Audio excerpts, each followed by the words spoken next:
Welcome back to Hardware Unboxed for part 2 of the October-ish Q&A. We're sitting here, it's October 40th at this point, I believe, and things are going well. The months, they're totally changed now, according to our system. So more questions that we're going to get to. Part 1's up on the channel if you want to watch that. But before we get into this month's questions... Today's sponsor spot is brought to you by Thermal Grizzly and their CryoSheet graphene thermal pads, which are an excellent alternative to thermal pastes. They offer very high thermal conductivity with no liquid components, so they can't dry out and therefore don't degrade over time like pastes and even liquid metals. CryoSheet is very easy to use, it's extremely durable and is available in a range of sizes to suit most applications. I've personally done some high-end GPU testing with CryoSheet and the results were impressive, very similar in fact to that of liquid metal, but without the mess and of course no risk of drying out. So for more information, please check the link in the video description. All right, Tim, how much faster does the 9800X3D have to be compared to the 7800X3D not to be considered a disappointment? Well, if it's 2 to 3% and it's much more expensive, I think that's fair to say it would be a disappointment. So that would be a continuation of what we've seen with Zen 5 so far. I would like to see at minimum a 10% performance uplift on average for it not to be a flop, as we put it. Yep. I think if you're getting a 10% performance increase, while historically that's not amazing, I think, don't know what they were at launch, but today the 7800X3D is about 25% faster than a 5800X3D on average. We're certainly not going to see a 25% on average uplift. I couldn't imagine. Can't say for sure just yet, but that seems unlikely. So that's out of the question. What we saw last X3D to X3D, but I think if you're getting a 10% uplift, that's fairly substantial in terms of like CPU performance. I think it's substantial because the 7800X3D, as things stand today, is still the fastest part. So I would say that the numbers would be a little different if it wasn't, like if they needed the 9800X3D to get to the fastest product, then you would want a more substantial leap relative to how far behind they are. To make it a successful product. But because they're in the leadership position, I think things change a little bit. Now, I wouldn't want to say, oh yeah, let's just accept 5% performance gains year on year forever. Well, 5% doesn't do anything. Yeah, it doesn't change too much. But I think if at the same sort of price, you're getting about 10% more performance, then that's not too bad, at least relative to Zen 5, which was a lot less than that. So yeah, that's sort of what I would say. But maybe things have been shifted a little bit because of the Zen 5 versus Zen 4 perception things that we had and we've just been talking about. So, yeah. Yeah, that's right. Yeah, I mean, to give you a number, I'm hoping for 10%. Anything more than that is a nice bonus. And if they can achieve 10%, like you're saying, because the 7800X3D is already the fastest gaming CPU, that is going to put them a country mile ahead of where Intel's at. So... yeah, that's true. So, but sorry, I was just say the big thing though is the price. Yeah, they can't make it 10% more expensive and 10% faster. That is again not going to be a good situation. Well, the 7800X3D is no longer $330. It was $340, I think, is what it got down to. $340 US. It's not that much anymore. I think it's more like $480. They've tried to nudge it back up to $500. I don't know if that's going to be a hint as to where they're going to introduce. That is, I think that's more of a stock issue. They're quite hard to buy. Like, there's a lot of retailers where you just can't buy one at all. So why do you think that is? Well, I think they're trying to... my opinion is they were trying to just discontinue them entirely so they could have launched the new one and not have to compare it to the discounted price of the 7800X3. I'm more talking about like MSRP versus MSRP. If it's like $450 and the old one launched at $450. But we've already established, sorry to cut you off, but we've already established in previous Q&As that the MSRP is no longer relevant. What we sort of recognize as the MSRP is the price that it's sold at for the majority of the product cycle, and that wasn't the MSRP. That's true, but I guess it hasn't really been available at that discounted price for the last 3-4 months. So it's like okay. Almost as soon as Zen 5 was announced at Computex, the price of that part went up to like $400, like overnight, and then slowly started creeping back up again. So I guess it really depends on that analysis, like how, like what the price was for most of the time. Yeah, what like, was the average sale price? Was it $330 for most of the time? Well, no, but and also like how. If it does launch at like $450, which I don't think it's getting any lower than that. No chance. how quickly is it going to drop down? So it's a difficult one, right? Because if we say historically AMD CPUs have started high and dropped down quite quickly, then that could be the case for the 9800 XTD. But you don't want to hedge your bets on that because they could just not do that. Yeah, it has it has less competition for sure.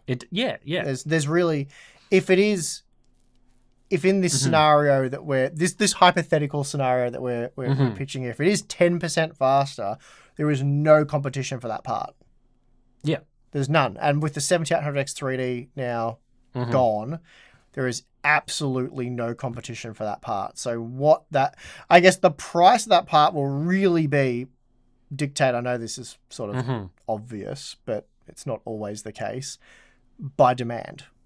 Yeah. So if they sell like hotcakes at the MSRP upon launch and they continue to sell well for months after that, then you're only going to see that the price creep downwards in the direction we like to see prices creep if they cool off in terms of sales. So yeah, it's a really difficult one. I'm sort of torn in many different directions because at one perspective that I would have is selling the fastest gaming CPU for $450. In isolation, I don't think that's that bad of a deal. Intel's flagship CPU is more expensive than that even today, and it's, unless the 9800 XT is slower than a 7800 XT, it's going to be faster than that part. So for $450 is not an awful deal, but then again, if it's not that much faster at the same sort of MSRP, like launch MSRP, potentially that could be disappointing because you're not getting too much price to performance improvement.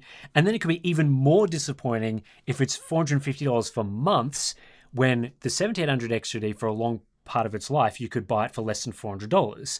So there's sort of like all these different angles of like, how unreasonable is it to get the fastest CPU for $450 or whatever it turns out to be, $500 in the current market versus the previous market? I think what you should have done is, when the 7800 X3D hit $340 US, you should have bought one. It's most likely. So there's a helpful buying advice for you guys. Get a time machine, go back, get one, and you'll be. Well, it's hard, isn't it? Because like someone that did buy 7800 XT at that price is pretty unlikely to going to be tempted by a $450 9800 XT if that is the price of that part. But then someone that has never bought a 7800 XT might see great value in a $450. Well, you can't say this CPU that I can no longer get costs this much, so therefore I'm not going to buy. Anyway. Yeah, which is, I guess, different to the Zen 4 versus Zen 5 launch, where discounted Zen 4 was widely available at the launch of that part, which is not going to be the case for the 9800 X3D. So it's kind of like what price do you take as being fair? And I think this whole discussion that we're getting into is why the 7800 XT is now hard to find and so expensive. Yeah, that's why I said because it deletes that whole discussion. Yeah, that's why I said to you earlier, why do you think that is? That's exactly why it is.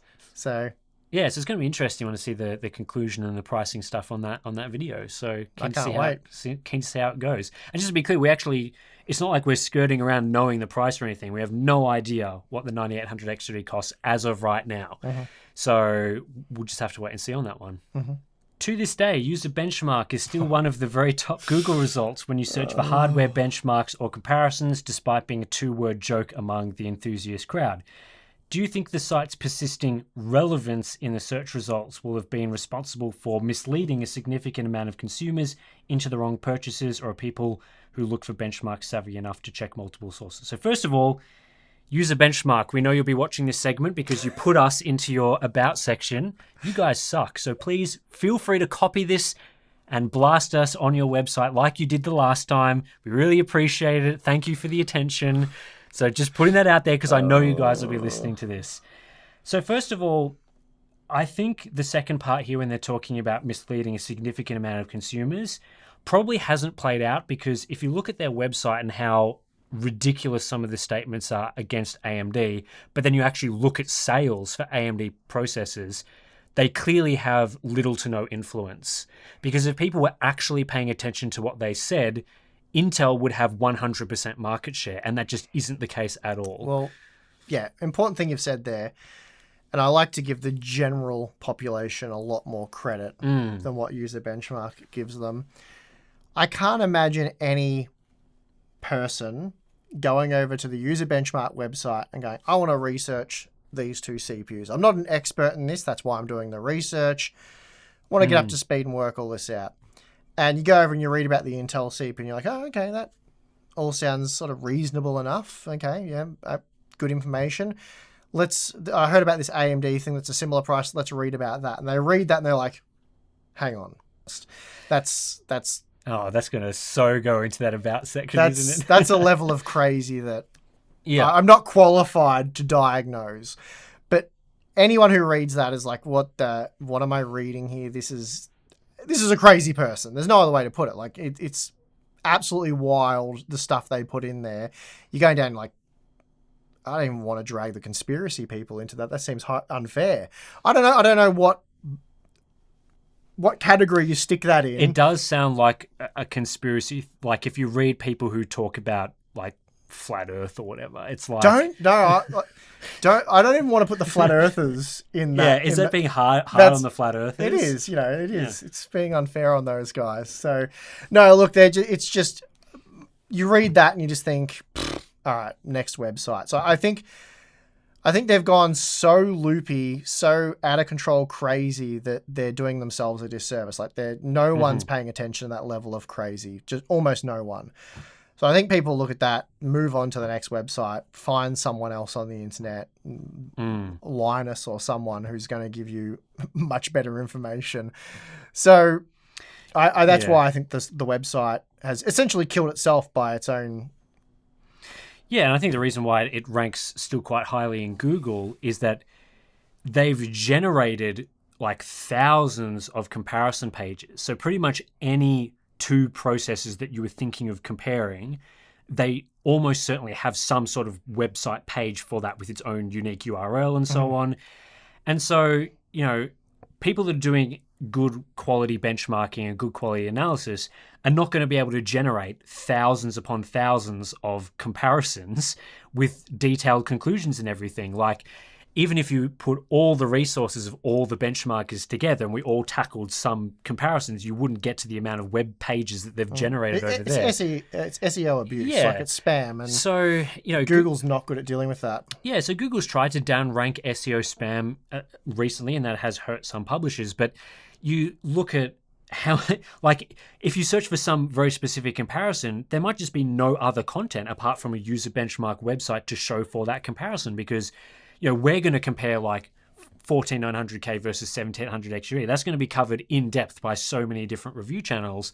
But if you look at something obscure like Core i3 10100 versus Ryzen 5, 7600X or something, like how likely is that to come about? There's even more obscure comparisons, but people want to Google that to get their information, which is why you see user benchmark ranking highly. But I think for most of the key comparisons, you will find better quality work ranking still quite high in Google. And then I feel like as well, like a lot of people, are being trained to look at multiple sources for these sorts of things, which is good. That's how you should be doing research, not looking at one source. And people want that human connection, I guess, which I think is why YouTube has been so successful in terms of getting high quality information to people.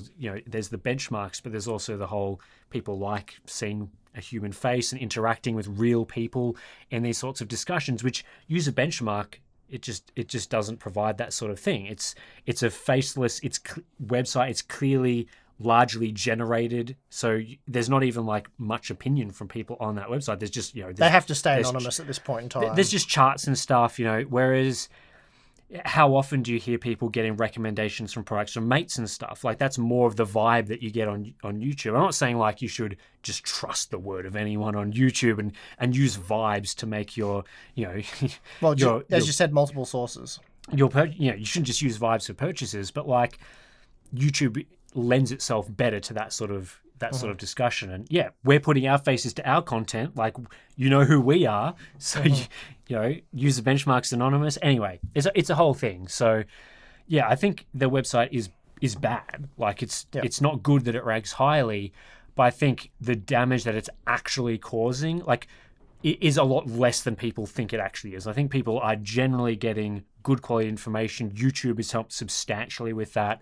And yeah, I think it's become largely irrelevant, and the credibility is just completely shot. If you type user benchmark into the Google search, while the user benchmark site may come up near the top, the amount of videos and Reddit posts and sites you're going to see talking about how bad the user benchmark website is yeah, there's just so much content now around exposing how bad the website is that it doesn't take you don't have to dig too deep to find out that user benchmark is a site that you just absolutely should not be going to or wasting any time on. So it'd be good to see it disappear off the Google search, but at the same time, I think it's irrelevant anyway for most people, so not a problem.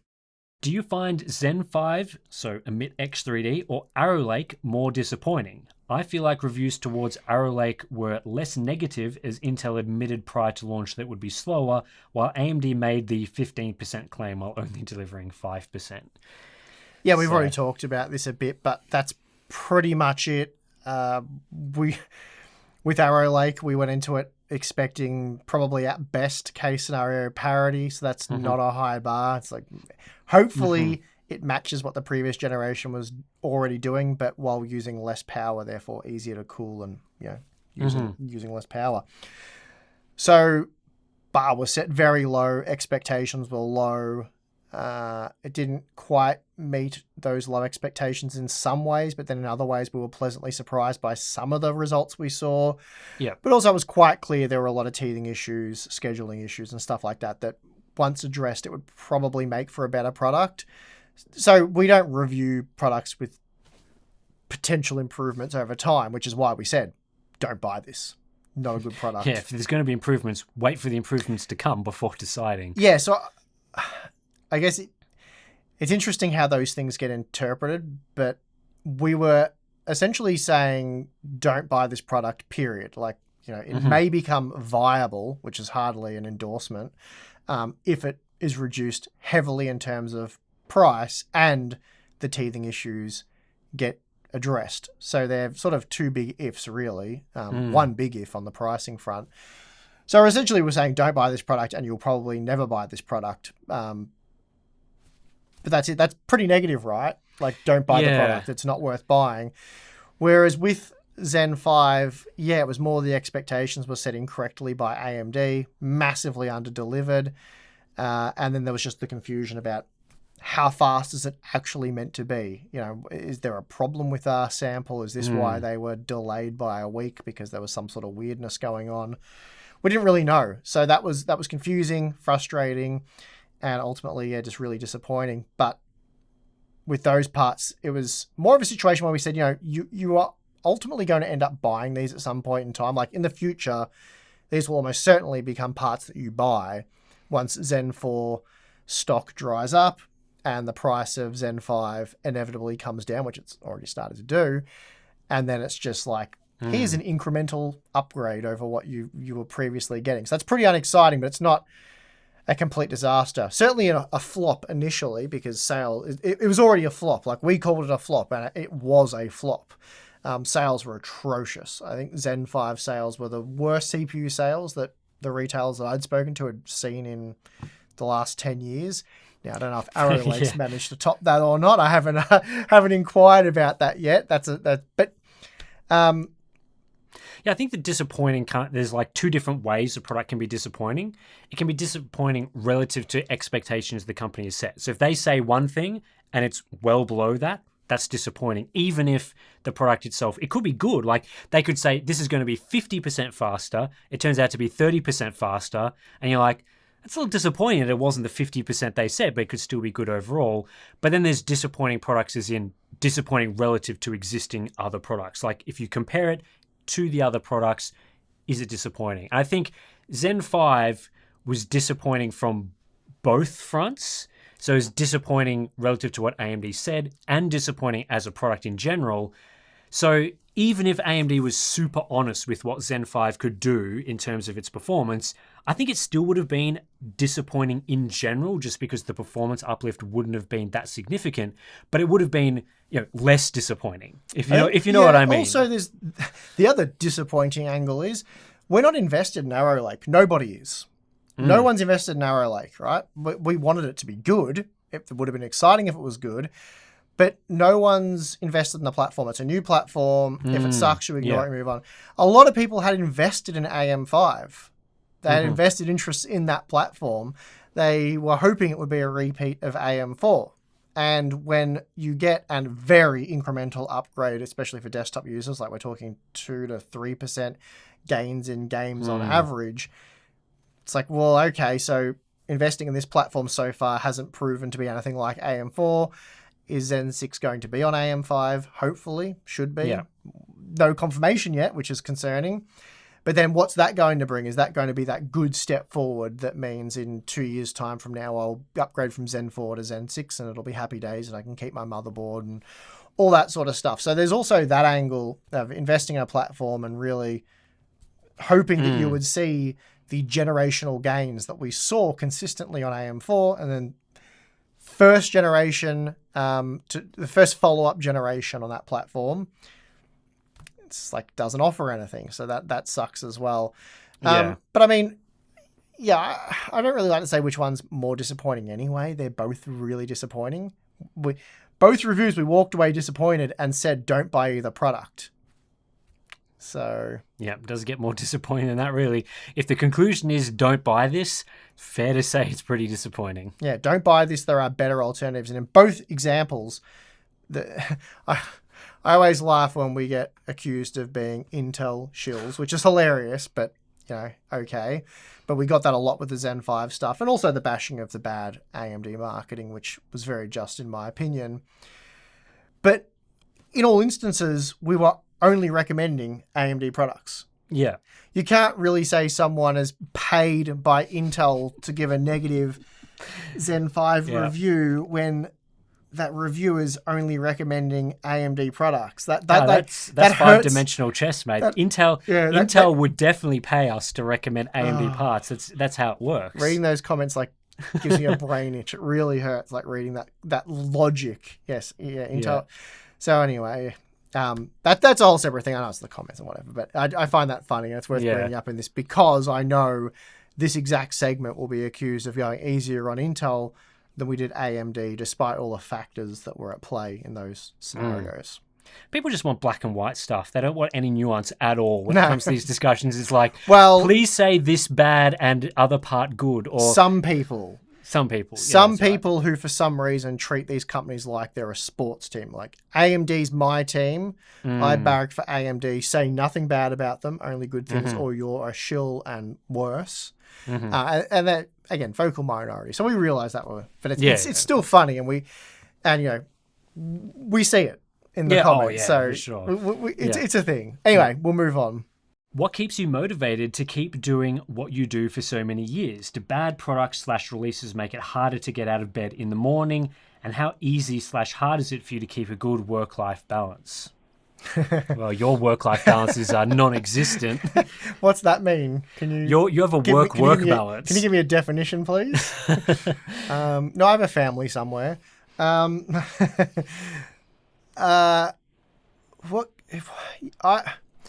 The motivation thing is interesting. I don't really have an answer for you. I'm just the kind of person that has to be working hard on something. I don't really love holidaying and taking it easy. That makes me feel depressed after a certain period of time.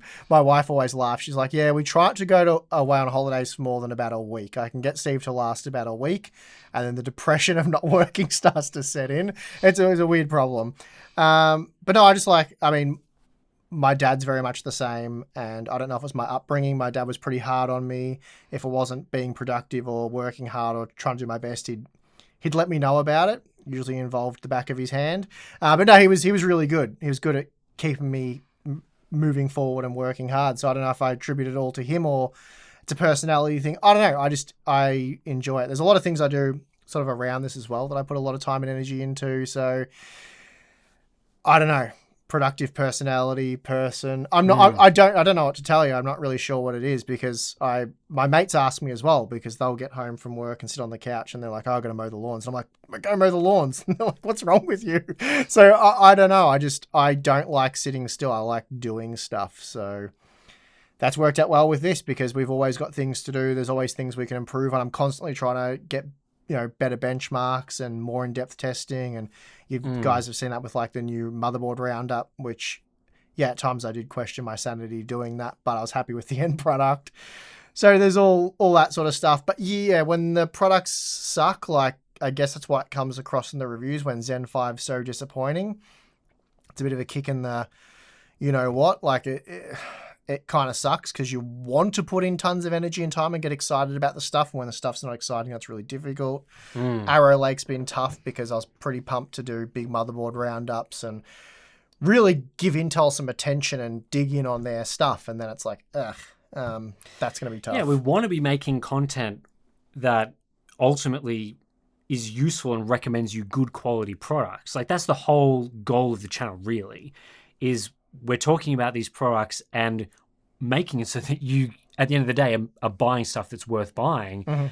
And so, there's always that discussion, right? I think you talked about it on Twitter/X recently, where, when there's all these negative reviews about products, there's always this thought that negative reviews are great on YouTube because everyone thrives off negativity. They get bulk views. People love these reviews where, products are crapped on and all that sort of thing. But we have seen, at least for our channel, that is just not the case. That the good products, the things that we're more motivated about, it generates so much more follow-up content. There's so many more things that can be talked about because we're ultimately recommending good quality stuff to you. So there's just so much more that you can talk about, so much more interesting. Whereas with products like Arrow Lake, it's like, oh, so that's not really worth buying. So why would we make any more videos about that unless it's a comparison to a product that we may recommend? So, yeah, that really kills some of that excitement. But at the same time, there's still a lot of motivation to get accurate information to people, even if it's, the result isn't great or you shouldn't end up buying a product. There's still a little bit of that motivation of like, yeah, let's make sure that if we're going to be recommending products, that we're recommending the right products. So we're not just, trying to shill you stuff that you shouldn't be buying. Like that's never the goal of the channel.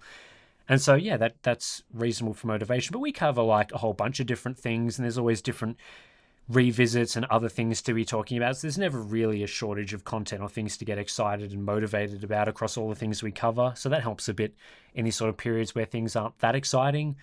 But yeah, positive, good quality products are what drives the channel the most. Like that's the most excitement. It's not even work at that point. When I've got like a product that's very exciting, fun to test, new things to learn, discover, the benchmark hours fly by. Like, I forget to go to bed, essentially. It's great. So that covers the motivation side of things when it's exciting and enjoyable. It's really easy to do.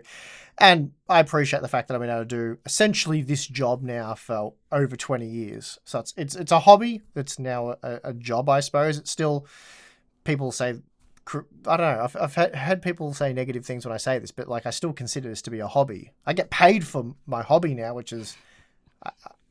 I guess that's awesome, right? Yep. But I still don't really think about it as, my job. I think of it as my hobby that I enjoy doing, and I'm really grateful that I get to do it, which is why we keep trying to do a better job of doing it, essentially, and not just sit back and milk it. Like a lot of people were concerned when we got to 1 million subscribers. I don't know, that's a milestone for some reason, that we were going to take it easy and just watch the money roll in and just milk it. But that's sort of why we didn't even...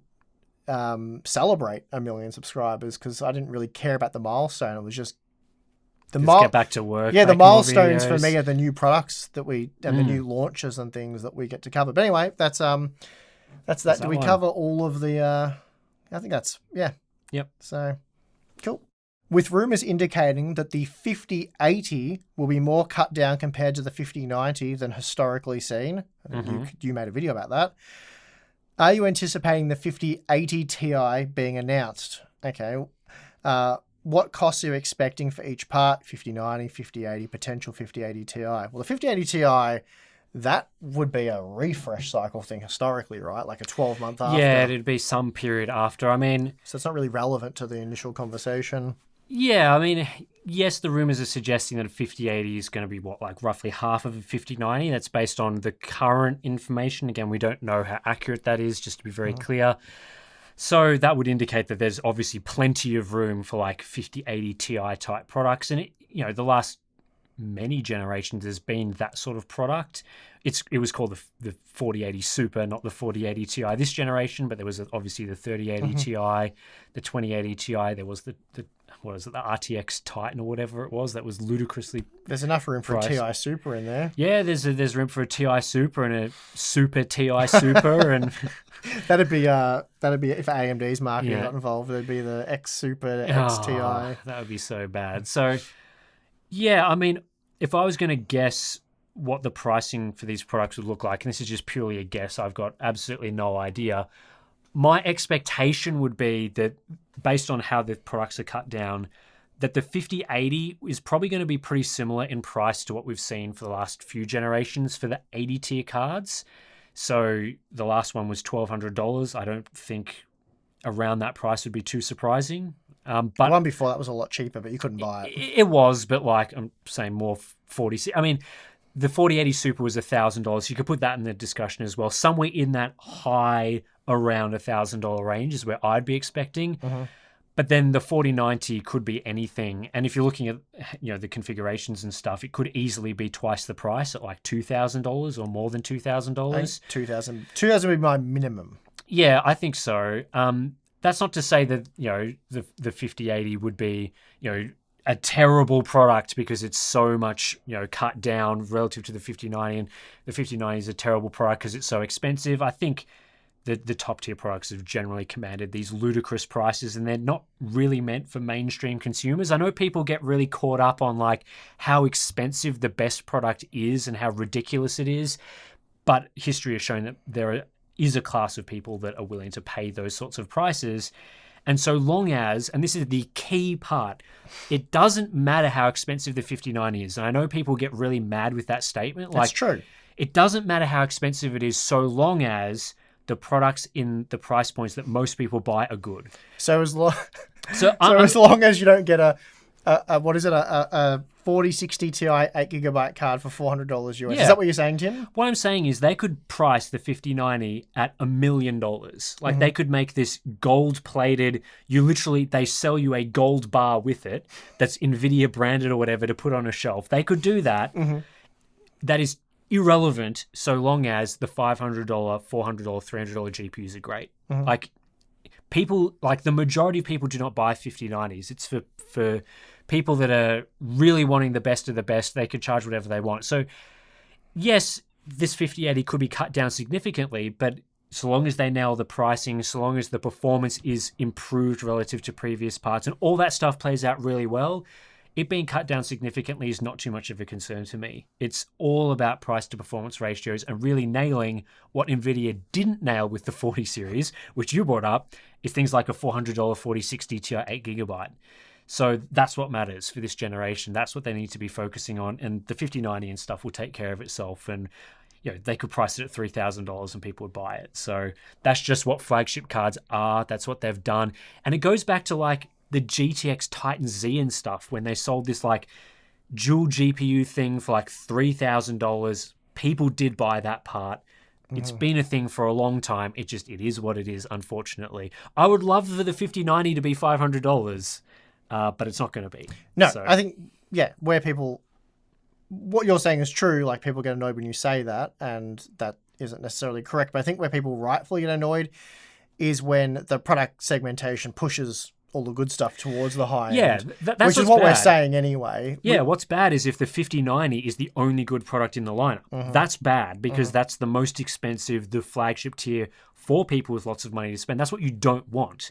You want the 5090 to be good and really impressive in its performance, and then you want the rest of the product lineup to be good. And that's where people got frustrated with the 40 series, is that the 4090, I think when we, on the podcast, we ranked the best GPUs of the generation, we said the 4090 was the best product. And that's because the mid-range parts just weren't it. But that could all change with future generations. So, yeah, it really just depends. But I imagine my prediction will be that the part will be very expensive and there'll be lots of complaining about it. But I would just like to wait and see what happens with those mid-tier parts, which are really the parts that matter. So, yeah. Tim, rumours are swirling. You excited?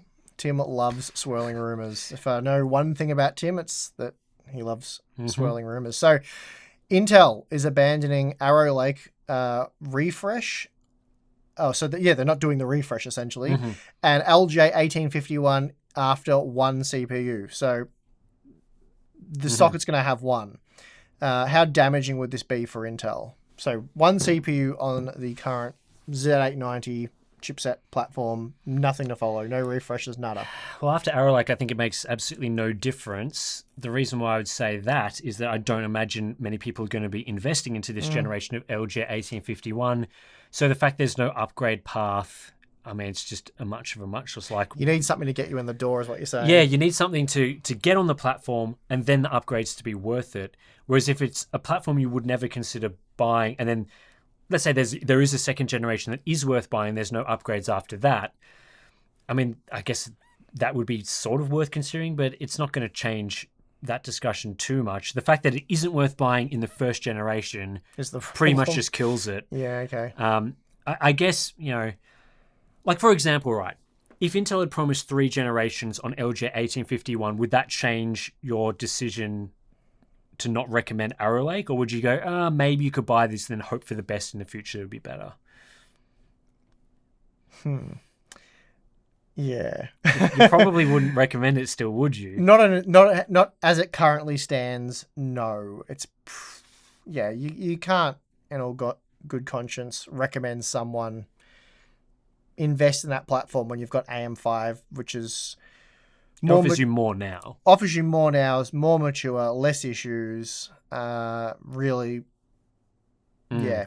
I think you could maybe recommend LG 1851 if it was like Zen 1, where pricing was really competitive. That's the problem, the pricing. Yeah, that would be a potential for that. But key problem. As things stand right now, whether or not LG 1851 supports 1 generation or 3 or 4, it's probably not going to be recommended either way. So based on that, I would say that, how damaging is it? Not very damaging at all. If this was a really great value series, worth investing in the platform and stuff because it was great value, then yes, the lack of support, the cancellation of a refresh and stuff would be more damaging. But at the moment, I just don't see it that way. Are the minimal performance improvements in both AMD and Intel's latest CPUs the result of poor design, rush to market, limitations in engineering, or something else? What do you think the poor showing of this generation means for the future? Are we destined for an era of lackluster launches at exorbitant prices? I don't necessarily think it's a result of things like rushing to the market or poor design necessarily. You look at Zen 5, it's not great for gaming, but people who are talking about it as a server product or a productivity processor or for workstations have had a very different opinion of Zen 5 and are very happy with the improvements in that design. So you can't really say that that's a poor design in terms of it delivering minimal improvements. And things like Arrow Lake, they're obviously targeting different sorts of things. They couldn't just keep pushing the power envelope higher and higher to gain more performance. There's almost a reset of sorts, having to change a whole bunch of things. They moved to a tile-based design for the desktop for the first time. So I don't know, is that a poor design choice to make performance go backwards for gaming, at least on Arrow Lake, but improving efficiency and changing to a tile-based design? It's like, I don't know, if that sets them up for the future, it could be a good design. It could be good engineering. So yeah, I don't think this is going to be necessarily indicative of future CPU launches. I think if you look at both CPUs that we've gotten, there are clear areas for improvement that could lead to better parts in the future. If we look at Zen 5, for example, they reused the IO die from Zen 4. So if they significantly overhauled that with a new core architecture as well, that is one area where you could see them gaining pretty substantially in terms of performance if they tighten up memory latency and improve memory bandwidth and memory performance, those sorts of things. They could gain quite a lot from a future generation. And with Arrow Lake being the first on a tile-based design, obviously trying to improve efficiency and those sorts of things, again, you can see how future generations could build off of that. They could learn more from how they can execute on the tile-based design. The mobile parts, for example, do not have as many tiles as the desktop parts. There's only 2 tiles for Lunar Lake, which is their current generation. The desktop part is like 4 tiles, does it? So obviously there's room to optimize those sorts of things there. They could move the memory controller back onto the CPU core tile. That's things they could do to improve that aspect. So if I'm looking at that and thinking, are we destined to all these mediocre performance gains for future generation parts? I don't think these parts are indicative of that. They're just not that great generations this time around. But I'm still hopeful that future generations will have a lot to offer. At least that's how I see it. Is that how you sort of see these parts as well? Yeah, that's exactly how I see it. So, I mean, you look at how we've seen improvements in gaming performance historically. It's like higher clock speeds. Yeah. Even latencies haven't improved that much. You get faster memory and all that sort of stuff. But those sort of things have got us to a point, and that we've got to the limit of what those things can do quite clearly, and now they're having to change things, which means a bit of a regression in certain areas, which really affects gaming performance, but is a step forward in stuff like, productivity performance, server performance, all that sort of stuff, which is exactly what we've seen with both of these architectures, which is exactly what Tim said. And now, as they refine those things and improve them, we'll again start to see them claw back the gaming performance. Yeah, I think you'll see as well, if at least this is how I would hope things would go. If game developers are seeing limitations being hit in certain areas on CPU design, you would hope that they would start designing games to more utilize areas that CPUs are improving. So if a game has historically required frequency as an example, like they've just designed games with frequency in mind, and you're hitting a frequency limit, you'd hope as a game designer you wouldn't be banking on just frequency increasing over time so you get more and more out of your game engine. You'd want to be looking and going, oh, okay, so frequencies aren't improving, but we've got more cores now, or we're getting more cache now, or this area to IPC is improving. So let's try and utilize that in our game engine. So obviously software lags a lot behind hardware. You need hardware to come out well before for software to start utilizing it. But there's every chance that, games down the track in 5 years from now are doing things very differently to modern games. And we've even started to see that shift with modern games moving more from single threading to multi-threading to now being more memory sensitive over time. As they shift, they look at where improvements are coming to and designing for that. So yeah, there's plenty of optimism for the future. I don't think we're like reaching a ceiling and we're just destined for crap launches. I think I'm certainly excited. All right, and that's going to do us for the Q&A series for October. Yes, October. Lots of Arrow Lake stuff, which is good because new products. Love to get questions about new products. Part 1, if you want to go back and check that out. If you haven't checked that one out, it's up on the channel right now, so enjoy that. We've also got the membership stuff. So Patreon and the YouTube join button / YouTube membership thing. You gain access to our Discord community. You might have noticed throughout these Q&As that there are some Discord questions asked by our members. Those come directly from our exclusive Discord chat. So if you want to be part of that, get a bit more exposure on your questions, there's always Patreon and the YouTube membership. There's also plenty of other good stuff. Monthly live streams, we do those. BTS content, a few other things I can't remember off the top of my head. So we do stuff. Lots of stuff. So, yeah, that'll do us for this one. I'm your host, Tim. I'm your host, Steve. We'll see you in the next one.